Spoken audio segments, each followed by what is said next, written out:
નમસ્કાર વિદ્યાર્થી મિત્રો, આજે પ્રાણીશાસ્ત્ર વિષયમાં આપણે સ્ટારફિશની અંદર જલવાહક તંત્રનું વિચ્છેદન દ્વારા અને થોડો થિયોરેટિકલ અભ્યાસ જે છે એ કરવાના છે.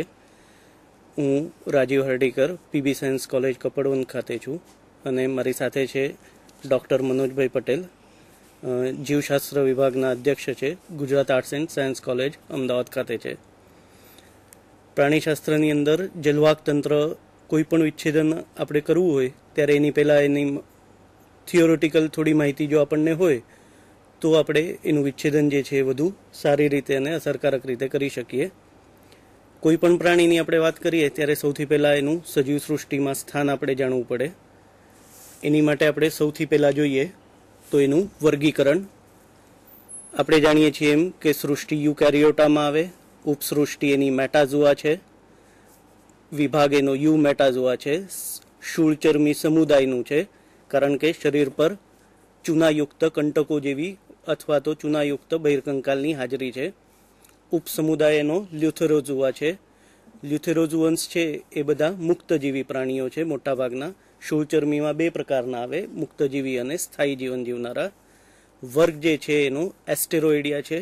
શૂળચર્મીઓની એક બીજી ખાસ વિશેષતા એ છે કે એ પ્રાણીઓ જે છે એ ત્રિજ્યાસમ શરીર રચના દર્શાવે. આ વર્ગમાં સમાવેશ થતા જે પ્રાણીઓ છે એમના શરીરની રચના એવી હોય કે આપણને તારાકાર દેખાય, એટલા માટે એને એસ્ટેરોઇડિયાની અંદર આપણે મૂકેલું છે. ત્યાર પછી એની શ્રેણી જે છે ફોર્સિપ્યુલેટા છે, એટલા માટે એને કહેવામાં આવે કે એમના જે પ્રચલન માટેના જે નાલીપગો છે એ ચારની હરોળની અંદર અહીંયા જોવા મળે છે. પ્રજાતિ જે છે એની એસ્ટેરિયસ છે અને જાતિ જે છે એ રૂબેન્સ છે. વિવિધ આપણા અભ્યાસક્રમની બુક્સ છે એમાં જુદું જુદું એટલે જાતિ પ્રજાતિ હોય છે, પણ આપણે જે અભ્યાસ કરવાનો છે અથવા કરીએ છીએ રાધસે એ એસ્ટેરિયસ રૂબેન્સ વિશે આપણે એની થિયોરી અને પ્રેક્ટિકલ વર્ક જે છે એ કરવાનું છે. પ્રાણીનું વિચ્છેદન કરવું હોય તો પ્રાણીની શરીર સપાટી એ પૃષ્ઠ છે કે વક્ષ એ પહેલાં નક્કી કરવું આવશ્યક છે, કારણ કે મોટાભાગે અપૃષ્ઠવંશી હોય તો વિચ્છેદન જે છે એ આપણે પૃષ્ઠ બાજુએથી કરીએ છીએ, પૃષ્ઠવંશીનું વક્ષ બાજુએથી. તો એટલા માટે આપણે એ વસ્તુ પહેલાં જાણવી આવશ્યક છે કે પ્રાણીની પૃષ્ઠ સપાટી કઈ અને વક્ષ સપાટી કઈ. બીજી એક વાત જોઈ લઈએ કે શૂળચર્મી સમુદાયના પ્રાણીઓ માટે આ પૃષ્ઠ અને વક્ષને સ્થાને પૃષ્ઠ માટે એબોરલ સપાટી અને વક્ષ માટે ઓરલ સપાટી એવો શબ્દ પ્રયોગ કરેલો છે. ઘણી બધી લાક્ષણિકતાઓ છે, પણ પ્રેક્ટિકલી આપણે જોઈએ તો કોઈ જે બે મહત્વની છે કે જેના ઉપરથી આપણે તરત નક્કી કરીએ, એમાં જે એક લેબલ કરેલું છે ડાયાગ્રામમાં દેખાય છે મેટ્રોપોરાઇટ, એ મધ્ય તકતીના પરિઘવર્તી ભાગે હોય. પ્રાણી જે છે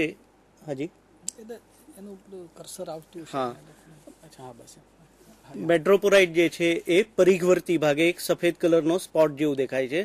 આ હંમેશા પ્રાણીની એબોરલ સપાટીએ હોય, તો એના ઉપરથી આપણે એની પૃષ્ઠ સપાટી અથવા તો જેને આપણે એબોરલ કહીએ છીએ એ આપણે નક્કી કરી શકીએ. સેમ આવી જ રચના વ્હાઇટ સ્પોટ આપણને એની ઓરલ સપાટીએ પણ જોવા મળે, પણ એ મધ્યમાં હોય અને એ હંમેશા મુખ હોય છે. અને પ્લસ મળદ્વાર જે જોવા મળે એ પૃષ્ઠ એટલે કે એબોરલ સપાટીએ પણ મધ્યમાં હોય, પણ આ જે પરિઘવર્તી ભાગે જે છે બે મુખસ્થના જોડાણ પાસે એની છે, તો એના ઉપરથી આપણે એબોરલ સપાટી નક્કી કરશું. બીજી એક લાક્ષણિકતા કે એબોરલ સપાટી સહેજ ઉપસેલી હોય, જ્યારે ઓરલ સપાટી જે છે એકદમ ચપટી હોય.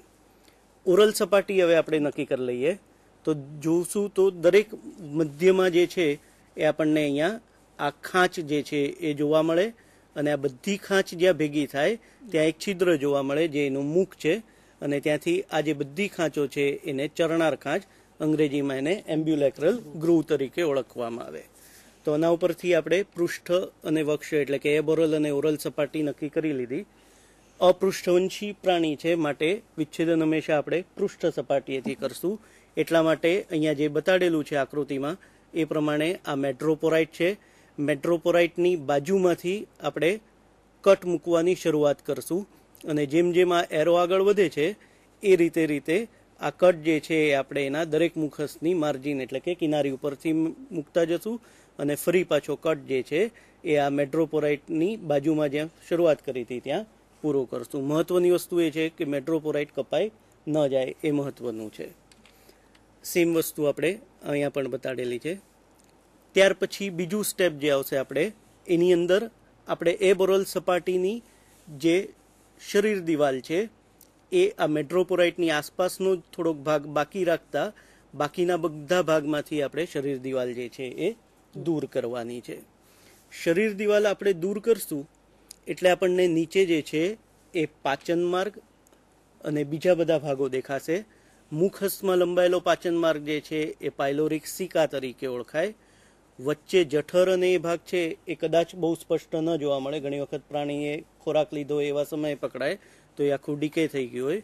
પણ આ બધી વસ્તુઓ જે છે એ આપણે સાફ કરી અને દૂર કરવાની છે. તો શું કાઢવાનું છે એ આપણને ખબર પડે એટલા માટે આપણે અહીંયા જોઈએ છીએ. તો આ વસ્તુ જે છે એને આપણે દૂર કરશું.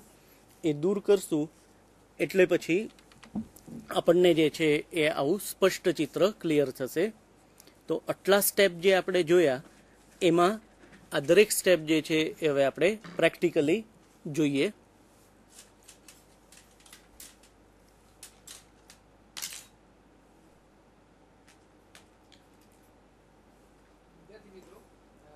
સાહેબે આપને થોડું સૈદ્ધાંતિક રીતે પ્રાણી વિશેનો ખ્યાલ આપ્યો. પૃષ્ઠ સાઈડ, વક્ષ સાઈડ અથવા ઓરલ એબોરલ સાઈડો કઈ એના વિશે સૈદ્ધાંતિક રીતે આપને સમજાવ્યા. હવે આપણે અહીંયા એ પ્રાણીને રૂબરૂમાં કેવી રીતે એની સાઈડ નક્કી કરીશું એ જરા જોઈશું. તો અહીંયા આપ જોઈ શકો છો કે મારા હાથમાં પ્રાણી છે. હવે અહીંયા તમે જુઓ તો આ એની એબોરલ સરફેસ છે.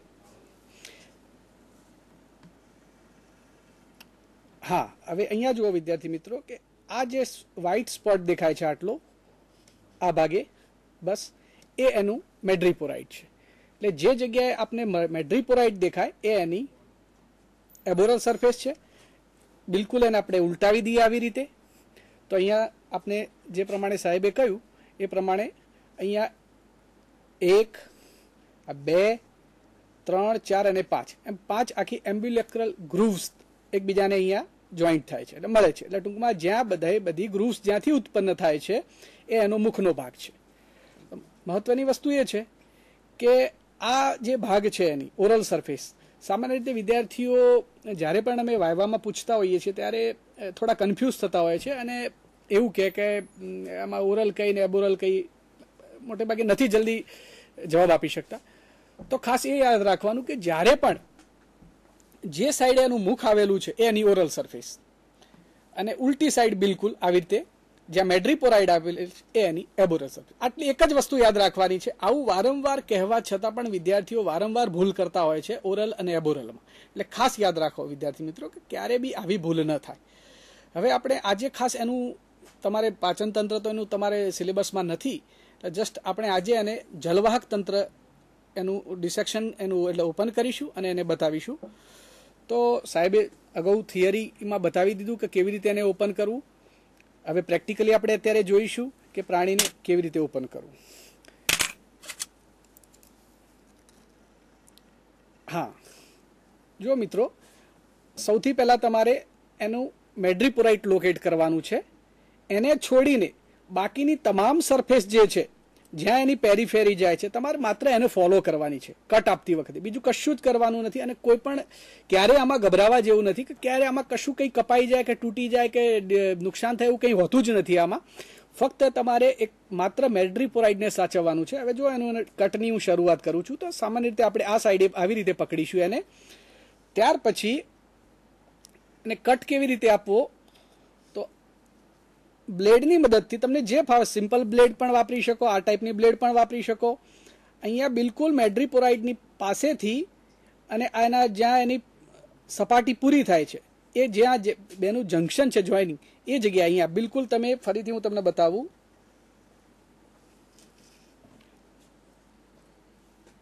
હા, આ ભાગેથી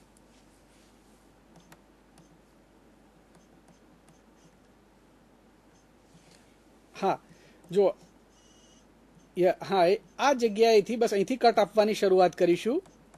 બસ આવી રીતે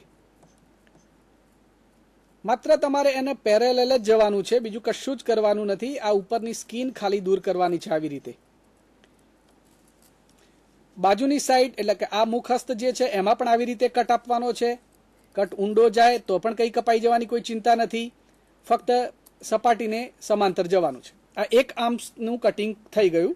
હવે આપણે બીજી બાજુ જોઈએ તો અહીંયા તમને સેજ ટર્નિંગ લાગે છે, તો ટર્નિંગમાં જે પ્રમાણે એનું ટર્નિંગ છે એ પ્રમાણે આપણે એને બ્લેડને ફોલો કરીશું. ત્યારબાદ ફરીથી બીજા આર્મ્સમાં પણ આ રીતે કટ આપીશું.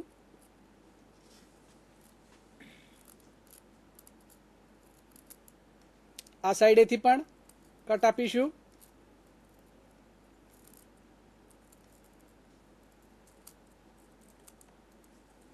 આમ ઉપરની સ્કિન કાઢવાનું છે, બીજું કંઈ કરવાનું નથી. ફરીથી આ સાઈડે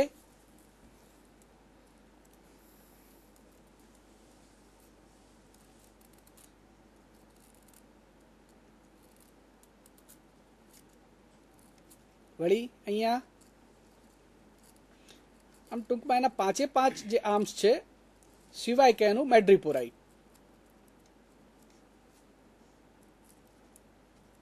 જોઈ શકો છો તમે કે સહેજ અહીંયા તકલીફ પડે એવું હોય છે.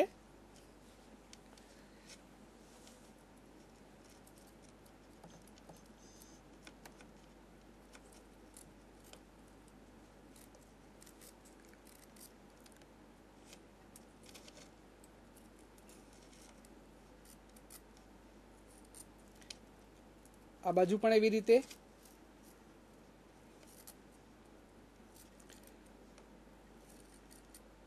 સારી બ્લેડનો ઉપયોગ કરજો, કેમ કે આખું સ્ટ્રક્ચર જે છે એ કેલ્શિયમ કાર્બોનેટનું છે, માટે થોડું હાર્ડ પડશે.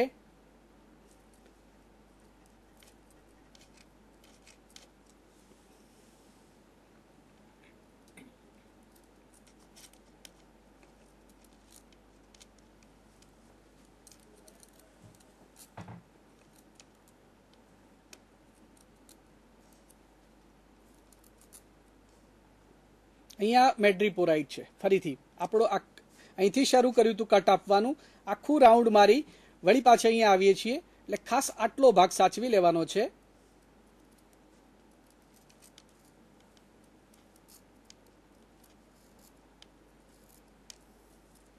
હા બસ.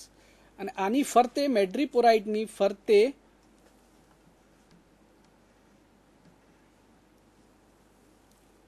હા બસ. હવે અહીંયા આ રીતે કટ આપવાનો છે.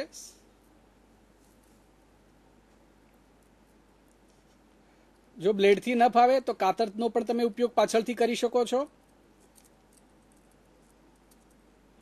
પણ ખાસ એટલું સાચવવાનું કે મેડ્રીપોરાઇટનો ભાગ ન કપાઈ જાય.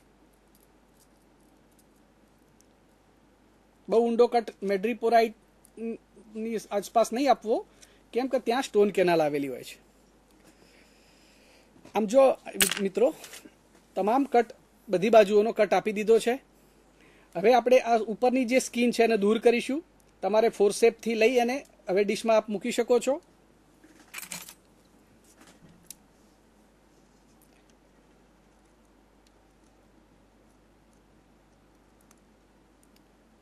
ચામડી આવી રીતે ઉઠાવશો એટલે નીચે તમને બહુ સરસ પાચન તંત્રના ભાગો દેખાશે. અહીંયા આ બંને સાઈડે, આ વચ્ચે જે છે એ લેટરલ કેનાલનો ભાગ છે, અને એની બંને સાઈડે, બંને પાર્શ્વ બાજુએ પાચન તંત્રના ભાગો તમને આ જોઈ શકાય છે. આ રહ્યા બધા. તમારે અભ્યાસમાં પાચન તંત્ર નથી, માટે ડિસ્ટર્બ થાય તો એને કંઈ ગભરાવા જેવું નથી.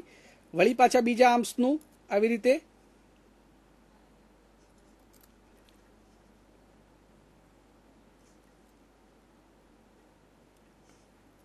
ક્યાંય પણ કટ આપવામાં રહી ગયું હોય તો બ્લેડનો ફરીથી તમે ઉપયોગ કરી શકો છો.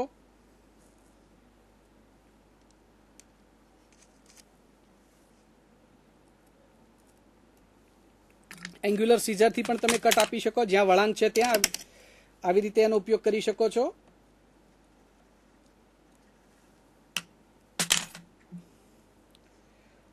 બધી બાજુના મુખ હસ્તો છે એની ઉપરની ચામડી આવી રીતે દૂર કરી એના પાચન અવયવો એને છૂટા પાડી દેવાના છે.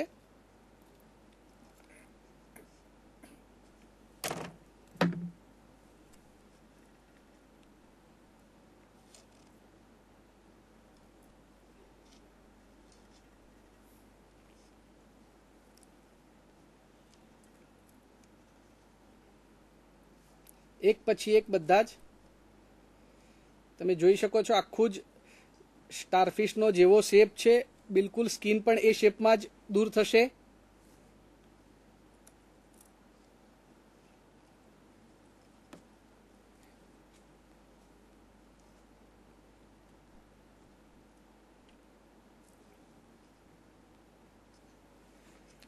હવે બધી બાજુની સ્કિન આપણે એને ઉપાડી લઈશું.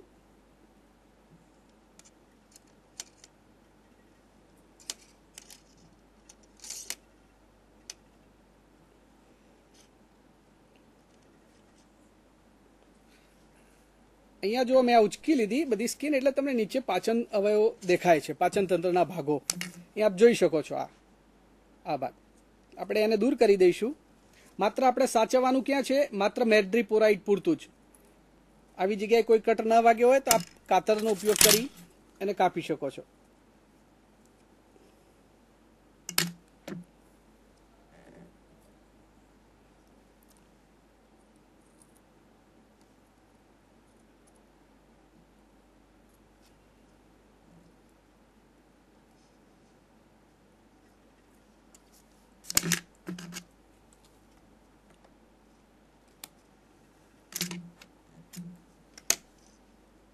હવે માત્ર આટલો ભાગ જ રહ્યો છે. કાતરથી મેડ્રીપોરાઇડની આજુબાજુનો ભાગ આપણે કાપી લઈએ.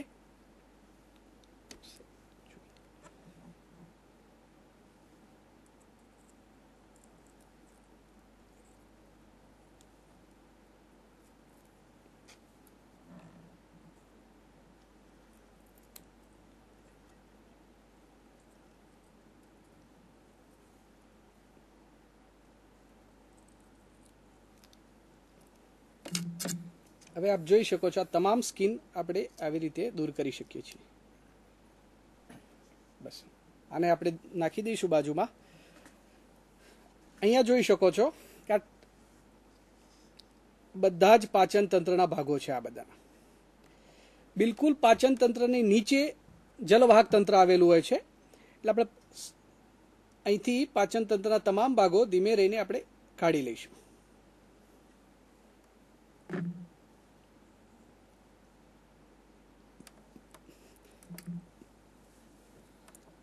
વિદ્યાર્થી મિત્રો, આને તમે ટેપ અથવા કે પાણીનો નળ એના નીચે પણ એને સારી રીતે ધોઈ શકો છો. એમાં કંઈ જતું રહેવા જેવું હોતું નથી. એટલે અહીંયા થોડી મર્યાદાઓ છે પણ જો લેબોરેટરીમાં આપ કરતા હો તો આખું હવે આ પ્રાણીને તમે પાણીમાં ધોઈ શકો છો, જેથી બાકીનો જે કંઈ વધારાનો જે કચરો છે એનો અથવા બીજા અંગો છે એ બધા દૂર થઈ જશે.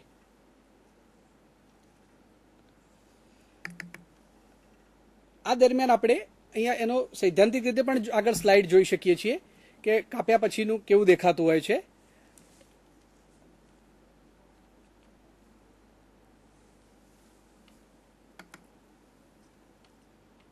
આ બધા પાચન ભાગો દૂર કરીશું.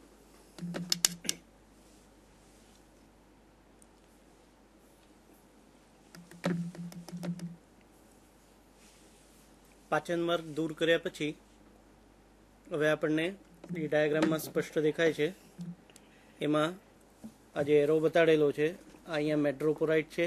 એની નીચે આ એરો પૂરો થાય ત્યાં જે સીધી સ્ટ્રેટ વ્હાઇટ લાઇન દેખાય છે એની સ્ટોન કેનાલ છે. અહીંયા જે ગોળ રાઉન્ડ સર્કલ દેખાય છે આ એની રિંગ કેનાલ હશે. હજી પણ આપણે ક્લિયર કરવાનું બાકી છે.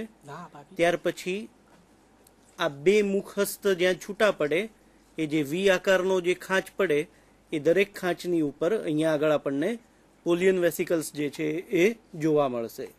તો સૌથી પહેલાં પાચન માર્ગ દૂર કર્યા પછી એક આપણે સ્ટોન કેનાલને પહેલાં ક્લિયર કરવાની, ત્યાર પછી રિંગ કેનાલનું સ્થાન નક્કી કરી લેવાનું અને ત્યાર પછી પોલિયન વેસિકલ્સ જે છે એને આપણે સ્થાન જે છે એ લોકેટ કરી લેવાનું. પોલિયન વેસિકલ્સ જે છે એ આ વી આકારની જે ખાંચ પડે છે એની સાથે દબાયેલા હશે. એટલે સેજ આપણે ફોર્સેપથી સેજ એને હલાવશું ત્યાર પછી એ છૂટા પડશે અને પછી પાણીની અંદર તરશે.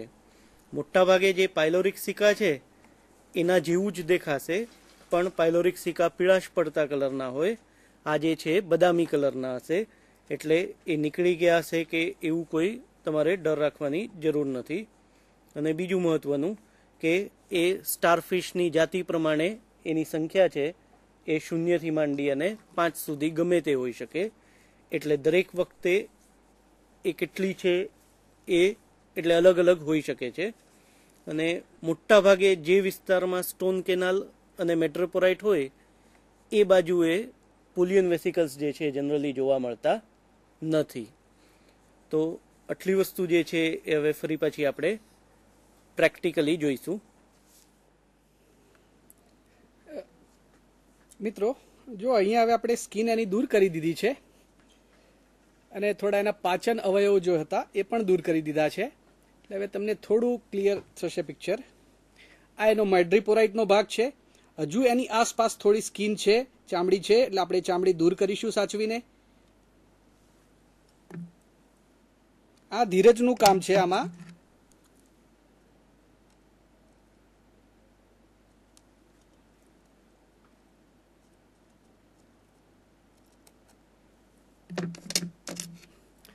માત્ર આપણે એનું મેડ્રીપોરાઇટનો ભાગ રાખવાનો છે. આ ભાગ આપને ખબર હશે કે મેડ્રીપોરાઇટ એ આખા સિસ્ટમનું પ્રવેશ દ્વાર છે. જલવાહક તંત્રનું પ્રવેશ દ્વાર એ મેડ્રીપોરાઇટ છે. એટલે કે બહારથી પાણી આખી સિસ્ટમમાં અહીંથી દાખલ થાય છે. આ મેડ્રીપોરાઇટ જરા આપણે ઝૂમ કરીને જોઈશું તો એમાં લગભગ આશરે 200 જેટલા છિદ્રો આવેલા હોય છે. આમાં આટલી પ્લેટમાં લગભગ 200 જેટલા છિદ્રો હોય છે અને છિદ્રો મારફતે પાણી સિસ્ટમમાં દાખલ થતું હોય છે. આ જે મેડ્રીપોરાઇટ છે એ બિલકુલ એની નીચે એટલે કે એની વક્ષ બાજુએ એમ્પ્યુલા અથવા તુંબિકામાં ખુલતી હોય છે અને તુંબિકા છેવટે સ્ટોન કેનાલમાં ખુલતી હોય છે અને સ્ટોન કેનાલ રિંગ કેનાલમાં ખુલતી હોય છે. આમ આ એની રચના છે. અહીંયા આપ જોઈ શકો છો કે આ મેડ્રીપોરાઇટના નીચે વ્હાઇટ કલરની નલિકા અહીંયા જોવા મળે છે. આ રહી બિલકુલ. સહેજાને ઊંચું કરીએ તો આ બસ સફેદ કલરની આ દેખાય છે.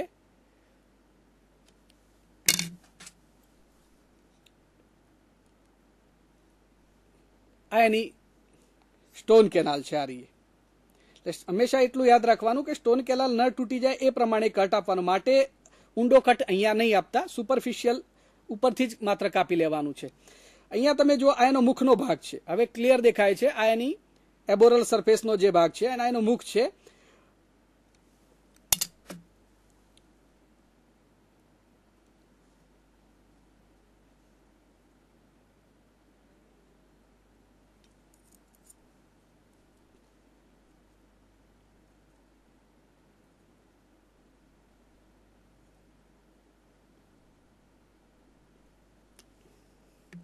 હવે ક્લિયર થઈ જાય છે.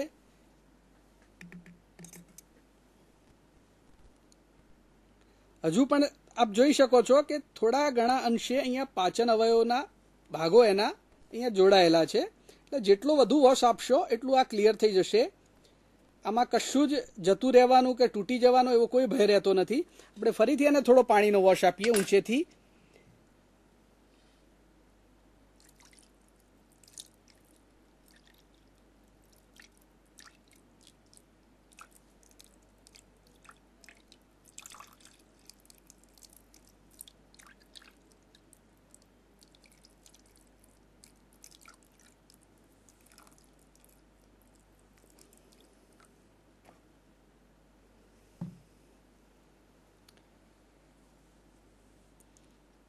સિસ્ટમની શરૂઆત કરીએ. સૌ પ્રથમ આ મેડ્રીપોરાઇટ છે. મેડ્રીપોરાઇટના નીચેનો જે ભાગ છે અહીંયા બિલકુલ આના નીચેનો ભાગ એ એની એમ્પ્યુલા છે. એમ્પ્યુલાના નીચે વ્હાઇટ કલરની ટ્યુબ તમને જતી જોવા મળે છે. આ રહી અહીંયા.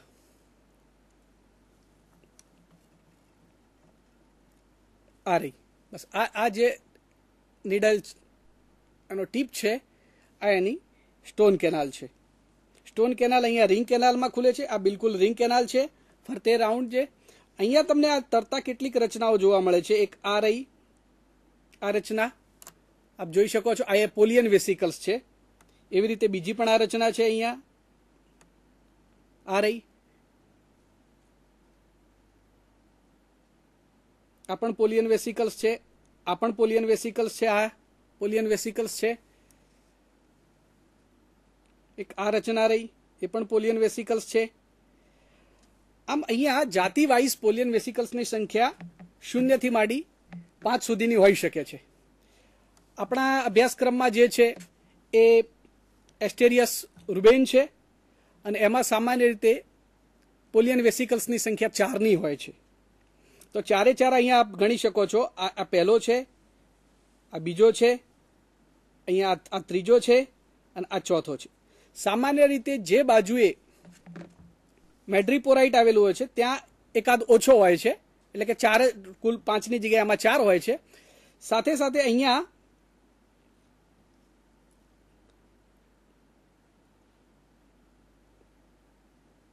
આપને બ્રાઉન ટપકા દેખાય છે. અહીંયા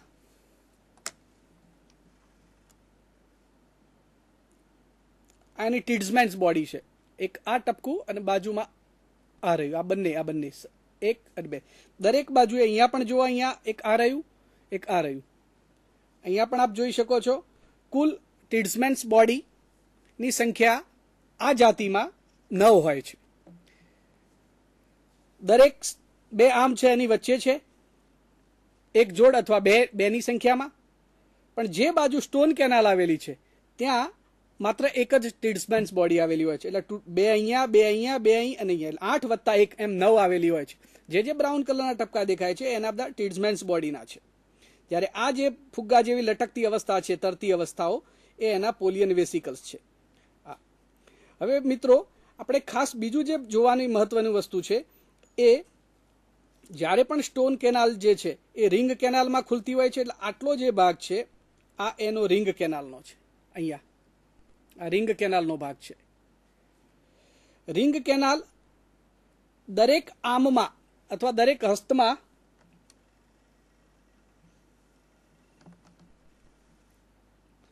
આવી રીતે દરેક હસ્તમાં જતી રેડિયલ કેનાલમાં ખુલે છે.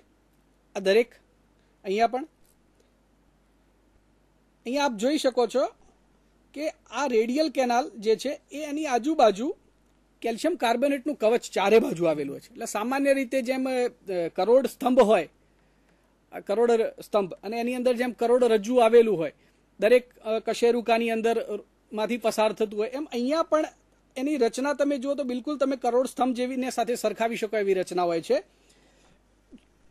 બરાબર આપ જોશો હવે તો હવે એકદમ સ્પષ્ટ થશે કે આ કરોડ સ્તંભના બધા મણકા હોય એ રીતે રચના છે. અને એના મણકાના પોલાણમાંથી જેમ કરોડ રજ્જુ પસાર થતું હોય એમ અહીંયા પણ આ એના દરેક કેલ્શિયમ કાર્બોનેટના મણકા જેવી રચનાના પોલાણમાંથી રેડિયલ કેનાલ પસાર થતી હોય છે. એટલે આપણે એને થોડું ખોલીને જોઈએ છીએ. પણ મુખ્ય ભાગો જે છે એક સ્ટોન કેનાલ, સોરી મેડ્રીપોરાઇટ, ત્યાર પછી સ્ટોન કેનાલ, ત્યાર પછી આ રિંગ કેનાલ, આ બધા જે છે એના પોલિયન વેસિકલ્સ છે. આગળ પોલિયન વેસિકલ્સ અને ટીડ્સમેન્સ બોડીનું શું કાર્ય છે આપણે આગળ જોવાના છીએ. હવે આપ સ્પષ્ટ રીતે જોઈ શકો છો કે આ એની રિંગ કેનાલ છે. રિંગ કેનાલ મહત્વનું હવે આ ડિસેક્શનમાં એ છે કે રિંગ કેનાલનું જોડાણ રેડિયલ કેનાલ સાથે, એટલે કે અહીંયા રેડિયલ કેનાલ અહીંથી શરૂ થઈ આમ છેડા સુધી થશે. દરેકનું અહીંથી શરૂ થઈ આ છેડા સુધી જશે.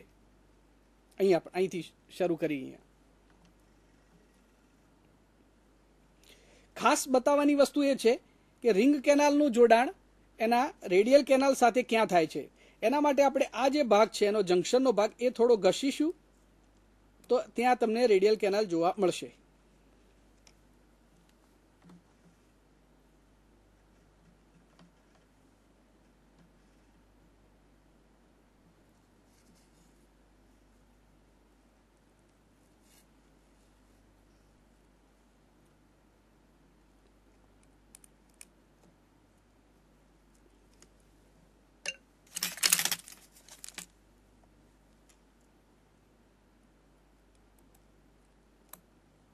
આ ભાગ બિલકુલ કઠણ આવતો હોય છે, કેલ્શિયમ કાર્બોનેટનો બનેલો.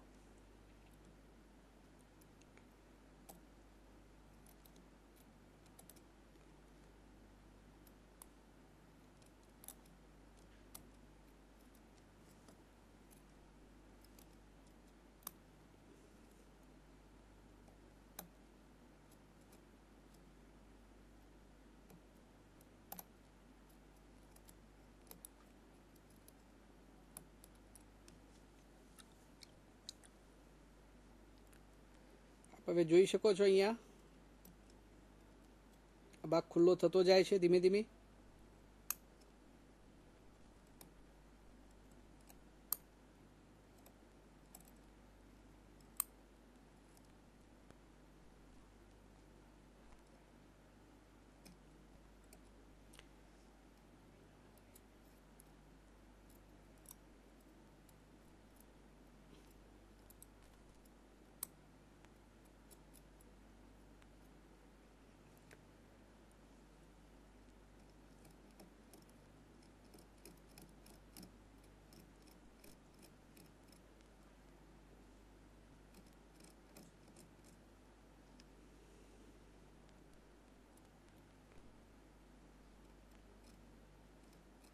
બિલકુલ આની ઓરલ સરફેસે આપ એના નાલી પગો સાથેનું જોડાણ પણ આવી રીતે જોઈ શકો છો. આ બધા એના નાલી પગ છે.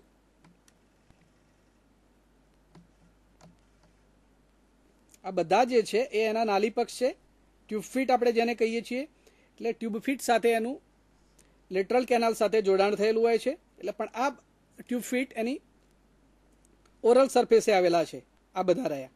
તમારે એનું આસ્થાપન કરવાનું છે. માઉન્ટિંગમાં માત્ર આ સિસ્ટમ સાથે એકલું ટ્યુબ ફીટનું આસ્થાપન કરવાનું છે. આ અસંખ્ય અહીંયા ટ્યુબ ફીટ આવેલા છે. એ પૈકી કોઈ પણ એક ટ્યુબ ફીટ તમે લઈ અને એને સ્લાઇડ ઉપર મૂકી તમે એને બતાવી શકો છો. આ બધા ટ્યુબ ફીટ છે. આ બધા તમે આવી રીતે ઉપાડી શકો છો કોઈ પણ એક લઈને. બિલકુલ આપણે આ બાજુ જોઈશું.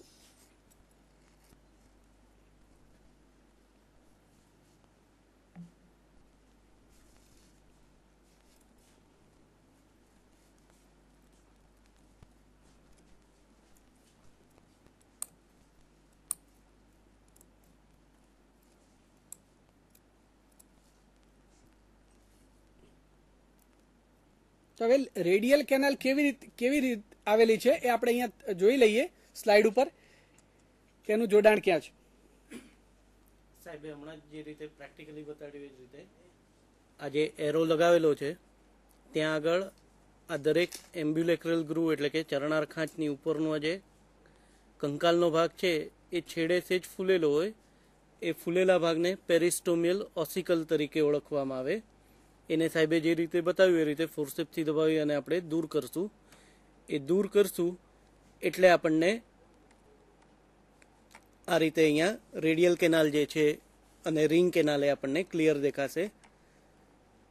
રિંગ કેનાલ ક્લિયર થયા પછી આ દરેકની ખાંચમાં જતી આ રેડિયલ કેનાલ, પછી સાહેબે હમણાં અહીંયા આગળ અહીંથી આ કનેક્શન બતાડેલું છે અને સાહેબે હમણાં જ આપણને બતાડ્યું એ રીતે અહીંયા આ ટીડમેન્સ બોડીઝ જે છે એ છે.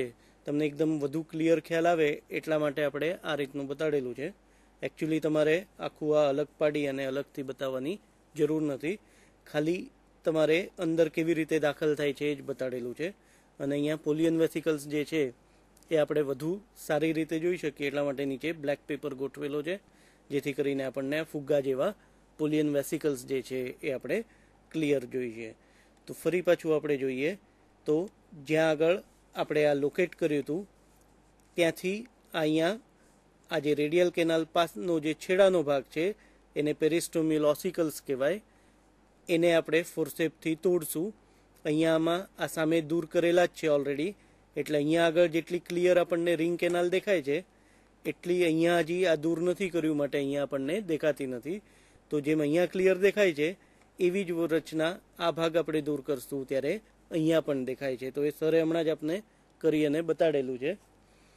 ફરી પાછા આ પોલિયન વેસિકલ્સ આપણા રેફરન્સ માટે નીચે બ્લેક પેપર મૂકીને બતાડેલા છે. એની કોઈ આવશ્યકતા એસ સચ છે નહીં, પણ તમને ક્લિયર કટ આઈડિયા આવે, કારણ કે વિદ્યાર્થી મિત્રો તમે પહેલી વખત જોતા હો ત્યારે તમને કદાચ કન્ફ્યુઝન રહે કે પાયલોરિક સિકાનો ભાગ કયો અને પોલિયન વેસિકલ્સ કયા.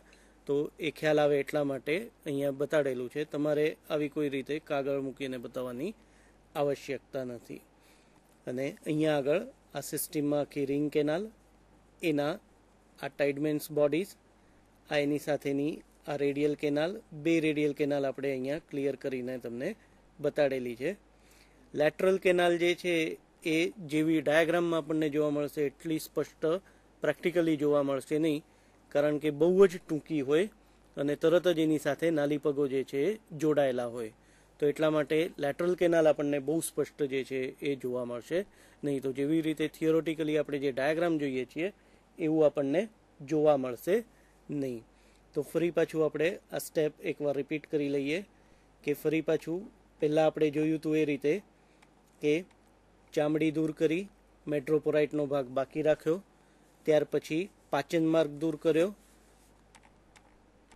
આ પાયલોરિક સિકા, જઠર અને બાકીનો પાચન માર્ગ દૂર કર્યો. પાચન માર્ગ દૂર થયા પછી આપણે સૌથી પહેલું કામ કર્યું એ મેટ્રોપોરાઇટની નીચેથી આ સ્ટોન કેનાલને લોકેટ કરવાનું કર્યું કે જે આ રાઉન્ડ ભાગ જે છે જેને આપણે રિંગ, એની કિનારી ઉપર રિંગ કેનાલ ગોઠવાયેલી છે એની સાથેનું કનેક્શન આપણે જોયું. ત્યાર પછી આપણે દરેક આ જે બે મુખસ્થ છે પાસેના એમનો જ્યાં વી આકારની ખાંચ પડે એ ભાગેથી આપણે એક પછી એક પોલિયન વેસિકલ્સને લોકેટ કર્યા.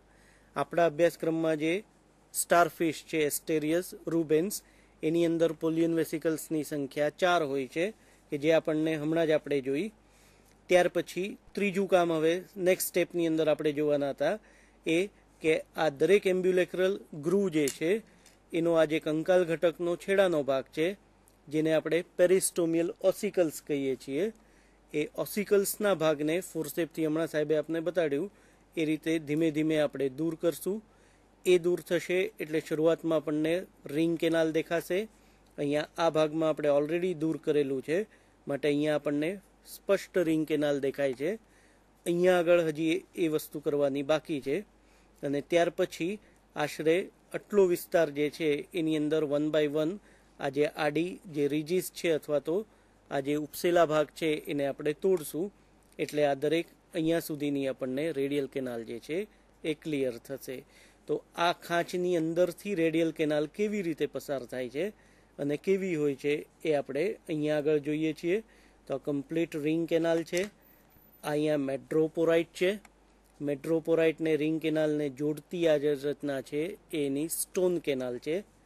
રિંગ કેનાલની અંદરની તરફ આ ટાઇડમેન્સ બોડીઝ છે અને દરેક મુખસ્થની વચ્ચે આવેલી આ એમ્બ્યુલેક્રલ ગ્રુવની અંદર જે જતી આ જે રચના છે એ એની રેડિયલ કેનાલ છે. તો અહીંયા આગળ આ એક છે, આ બીજી અહીંયા આગળ થોડો ભાગ આપણે એના મુખસ્થથી અલગ કરી અને અહીંયા બતાડેલો છે. આગળની જે છે એ આ રીતે છેક અંદર સુધી જાય છે. અહીંયા ફરી પાછો એનો બાકીનો ભાગ જે છે એ આપણને સ્પષ્ટ દેખાય છે. હવે ફરી પાછું આપણે પ્રેક્ટિકલી આગળ જોઈએ. સાહેબે બતાવ્યું થિયરીમાં કે કેવી રીતે એનું જોડાણ છે. આ રિંગ, અહીંયા આ રિંગ કેનાલ છે, આપ જોઈ શકો છો. રિંગ, ખાસ મેં આપને અગાઉ બી કહ્યું કે સૌથી મહત્વની વસ્તુ અહીંયા જે બતાવવાની છે એ રિંગ કેનાલ નું જોડાણ જે છે રેડિયલ કેનાલ સાથેનું છે. રેડિયલ કેનાલ કાઢવી એ બહુ અઘરી બાબત છે અને એનું જોડાણ બતાવવું એ પણ થોડું બહુ ચીવટભર્યું કામ છે. તો આપ જોઈ શકો છો અહીંયા કે મેં એક બાજુ એના એક આર્મ્સને ફિક્સ કર્યો છે. જ્યારે એનો આર્મ્સ બંને સાઈડે હું ખેંચું છું આવી રીતે, તો એની વચ્ચે તમને અહીંયા જુઓ આ રેડિયલ કેનાલ દેખાય છે. આ રહી,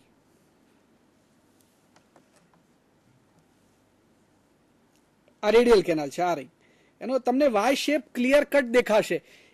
રિંગ એક આ બાજુની રિંગ તરફ જતો અને આ બાજુની રિંગ, એટલે રિંગ તો ગોળાકાર છે પણ એની બંને સાઈડે જોડાણ થતું અહીંયા રેડિયલ કેનાલનું તમને અહીંયા જોઈ શકો છો. આ રહ્યું, અહીંયા આપ જોઈ શકો છો વાય શેપ પડે છે.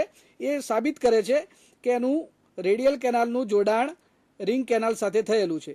આપ જોઈ શકો છો બરાબર. આ રહી, આ રહી.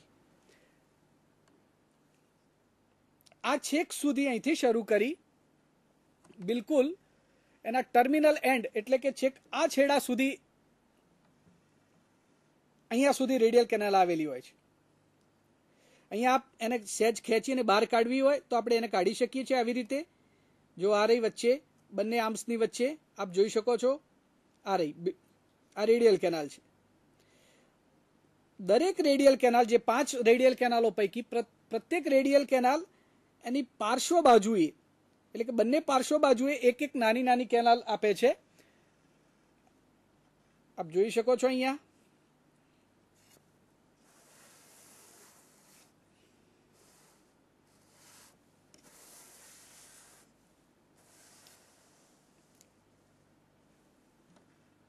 હા, અહીંયા જોઈ શકો છો આ રેડિયલ કેનાલ અહીંયા બતાવી. આ રેડિયલ કેનાલ આવી રીતે એની બંને સાઈડે આપ જુઓ, એક આ જાય બાજુવાળી, આ જાય, અહીંયા પણ છે, અહીંયા પણ છે. એમ દરેક રેડિયલ કેનાલ જે છે એની બંને પાર્શ્વ બાજુએ લેટરલ કેનાલ અથવા પાર્શ્વ કેનાલ જતી હોય છે. એમ એની શરૂઆત આપણે ફરીથી જોઈ લઈએ. આ એનું મેડ્રીપોરાઇટ છે, મેડ્રીપોરાઇટ.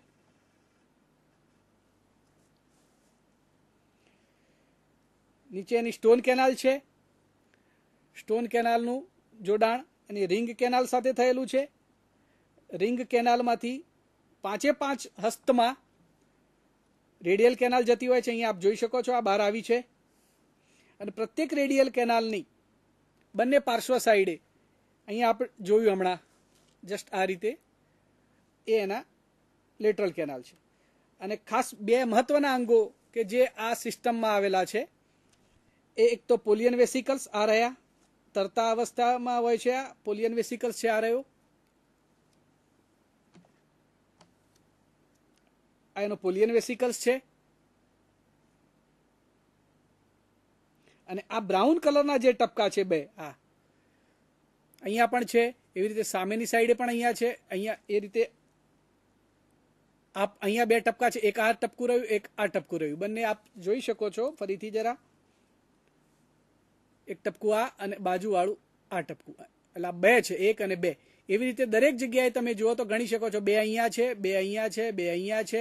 સ્ટોન કેનાલ જે છે એ બાજુ અહીંયા માત્ર એક જ છે, બાકી જો અહીંયા પણ 2 છે, અહીંયા પણ 2 છે નહીં, એટલે 2 + 2 + 2 + 2 4 + 4 = 8 અને અહીંયા 1 9, ટોટલ 9 ટીડ્સમેન્સ બોડી આવેલા છે.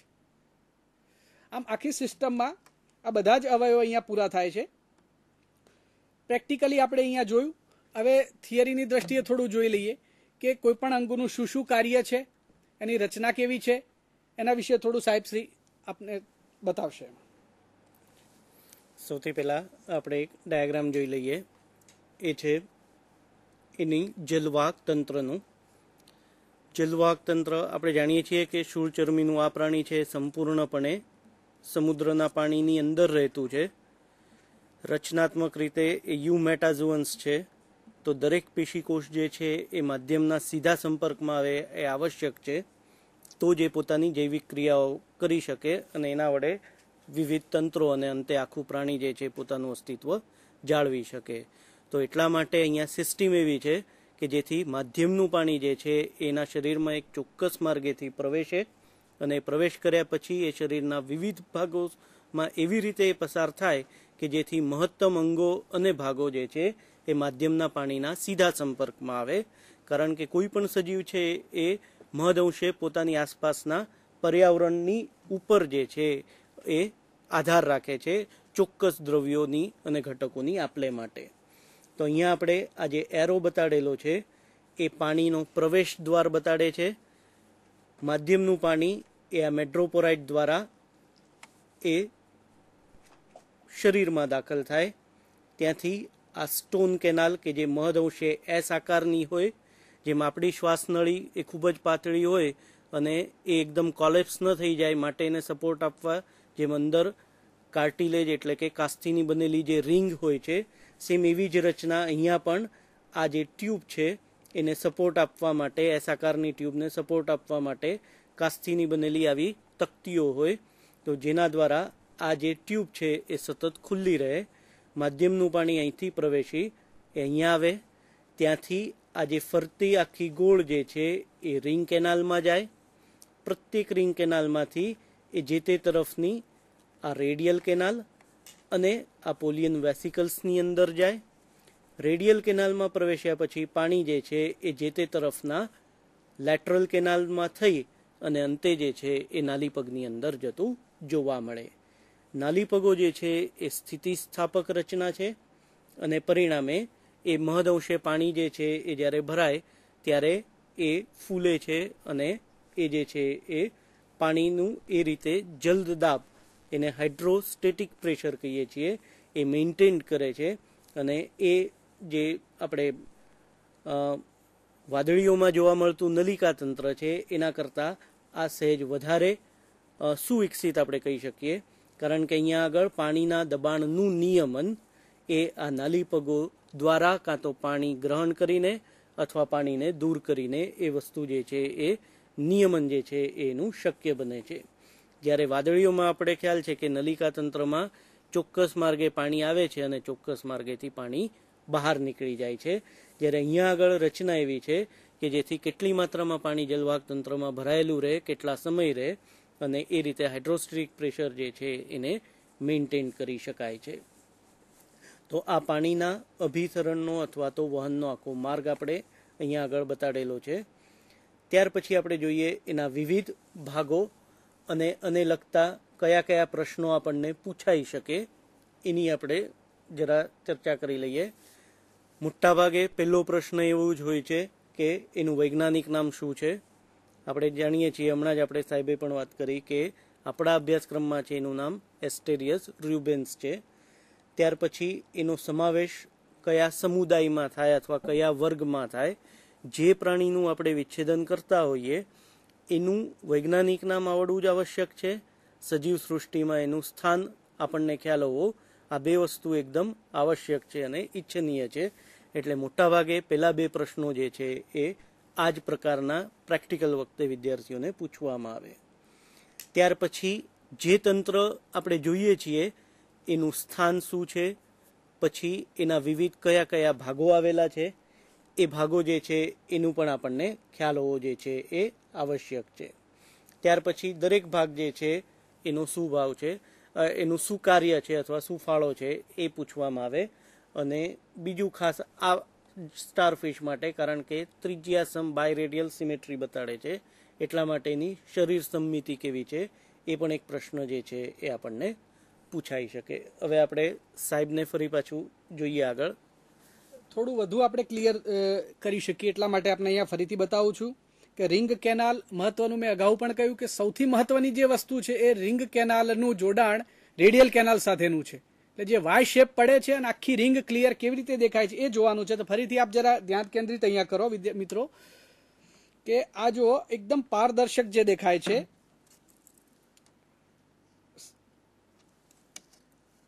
આ રિંગ છે આખી વ્હાઇટ કલરની, બિલકુલ આપ જોઈ શકો છો એ અપારદર્શક છે બિલકુલ. આ હું જ્યાં પોઈન્ટ જ્યાં ટચ થાય છે એ જો ખેંચાય છે, હું આમ કરું તો એ અહીંયા આખો વાય શેપ એક આમ જાય છે બ્રાન્ચ, બીજી બાજુની એ આમ જાય છે અને ત્રીજી આમ અંદર જાય છે આમાં.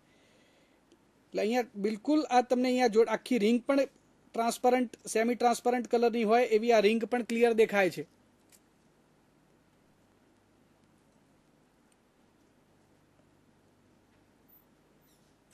જોઈ શકો છો અહીંયા આ રહી, બસ આ જેને મેં નીડલની બિલકુલ ટીપ ઉપર છે એ જો આખી રિંગ છે આ રાઉન્ડ શેપમાં આ રહી, અને એનું જોડાણ અહીંયા રેડિયલ કેનાલ સાથેનું છે. ખાસ બસ આ જ બતાવવાનું છે વિદ્યાર્થી મિત્રો, આટલું બતાવશો એટલે પૂરતું છે. અને બાકીનું તો ટીડમેન્સ બોડી, પોલિયન વેસિકલ્સ આપણે ફરી અગાઉ બી જોયા છે. અહીંયા ખાસ તમે જુઓ તો સ્ટોન કેનાલ પણ આપને એટલી ક્લિયર દેખાય છે. અહીંયા હું ઉલટાવીને આખી જે નલિકા છે એ સ્ટોન કેનાલ છે, આ વ્હાઇટ આ જાય અહીંયાથી, બસ આ હા એનો શેપ બિલકુલ એસ આકારનો હોય છે. આ મેડ્રીપોરાઇટની નીચેથી, એટલે કે અહીંયા આ એમ્પ્યુલાનો ભાગ છે જ્યાં મારી નીડલનો ભાગ સ્પર્શ કરે છે એ એનો એમ્પ્યુલાનો ભાગ છે. એમ્પ્યુલા અથવા તુંબિકા એ નીચે સ્ટોન કેનાલમાં ખુલતી હોય છે. એટલે વ્હાઇટ કલરની બિલકુલ આખી આ ટ્યુબ જે છે આ સ્ટોન કેનાલ છે, આ રહી વ્હાઇટ આખી, અને એ અહીંયા રિંગ કેનાલમાં ખુલે છે. અહીંયા આપ જોઈ શકો છો એ આ રિંગ, અહીંયા એના આ બંને ટપકા જે છે પાછા ટીડ્સમેન્સ બોડીના છે, બ્રાઉન કલરના ટપકા દેખાય છે, અને આખી રાઉન્ડ જે શેપ છે એનો રિંગ કેનાલ છે. દરેક રેડિયલ કેનાલની આજુબાજુ જે ખાંચમાં પારદર્શક ઉપસેલા ભાગ છે એ ભાગનું નામ શું છે? એના નાલી પગો છે. હા, અહીંયા જે સાઈડમાં છે અહીંયા એ નાલી પગો છે એના, અને બિલકુલ એ આપણે અહીંથી બરાબર નથી જોઈ શકતા, પરંતુ એને ઓરલ સરફેસ બાજુ ઉલટાવી નાખીએ ને તો એ સરસ દેખાય છે. આપણે એનું આસ્થાપન કરીએ છીએ, આપણા અભ્યાસક્રમમાં છે. જસ્ટ થિયરીમાં આપણે પહેલા જોઈ લઈએ નાલી પગની રચના કેવી હોય છે, ત્યાર પછી હું આપને એનું બતાવું છું. અહીંયા આપણે જોઈએ તો સૌથી પહેલા એનું સ્થાન, જ્યારે પણ આપણે આસ્થાપન કરીએ ત્યારે એનું સ્થાન ખ્યાલ હોય તો જ આપણે કરી શકીએ, બટ નેચરલ છે. તો ઓરલ સપાટીએ પ્રત્યેક ચરણાર ખાંચમાં રેડિયલ કેનાલની બંને તરફ લેટરલ કેનાલને છેડે જોડાયેલા હોય.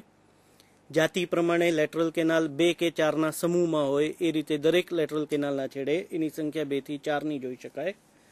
અહીંયા એની સાથે જે છે આ એનો નેચરલ ફોટોગ્રાફ્સ છે. એમાં પોઈન્ટ આઉટ કરેલું જ છે કયો ભાગ નાલી પગનો છે, અને અહીંયા સ્કેમેટિક રિપ્રેઝન્ટેશન છે, એનું આકૃતિમય નિરૂપણ છે.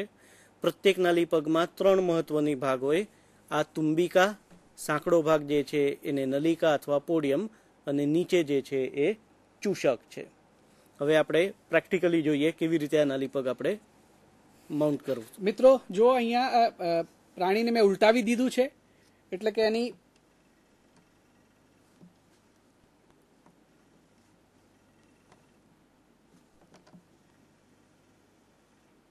આ એની ઓરલ સરફેસ છે.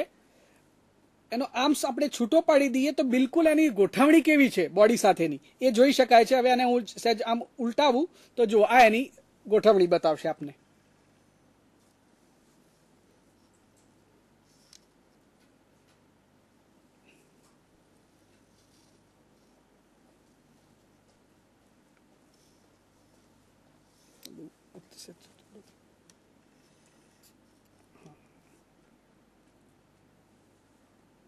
ફોકસ બરાબર નથી થતું. હા, અહીંયા આપ જોઈ શકો છો આખી રો તમને દેખાય છે. બિલકુલ આખી રોમાં બધા ગોઠવાયેલા છે.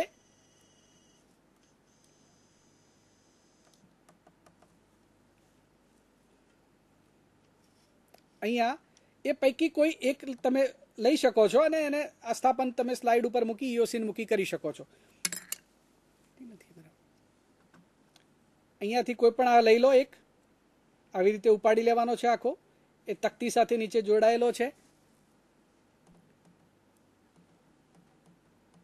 તકતી બસ આ જે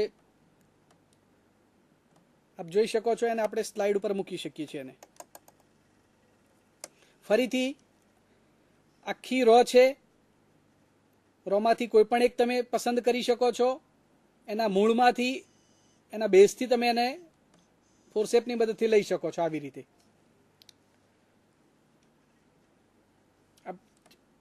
ફોરસેપની ટીપ ઉપર આપ જોઈ શકો છો નાલી પગ કેવો હોય છે.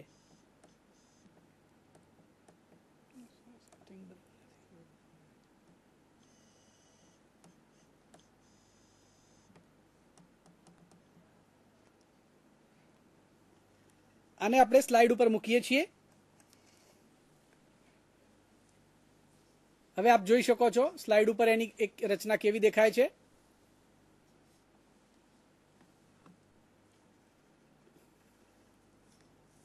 જે એનો ફૂલેલો ભાગ છે, એટલે કે આ પાછળનો ભાગ એ એની એમ્પ્યુલા અથવા તુંબિકાનો ભાગ કહી શકીએ આપણે.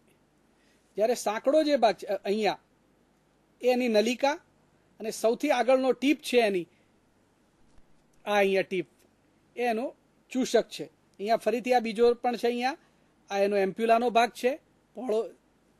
પહોળો જે ભાગ છે આ એની નલિકાનો ભાગ છે.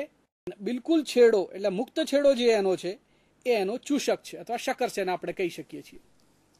એમ આ કોઈ પણ તમે આનું આસ્થાપન કરી શકો છો. માત્ર આ સિસ્ટમમાં એક જ આસ્થાપન છે નાલીપગનું. નાલીપગના કાર્ય વિશે સાહેબે આપને સવિસ્તાર કહ્યું છે.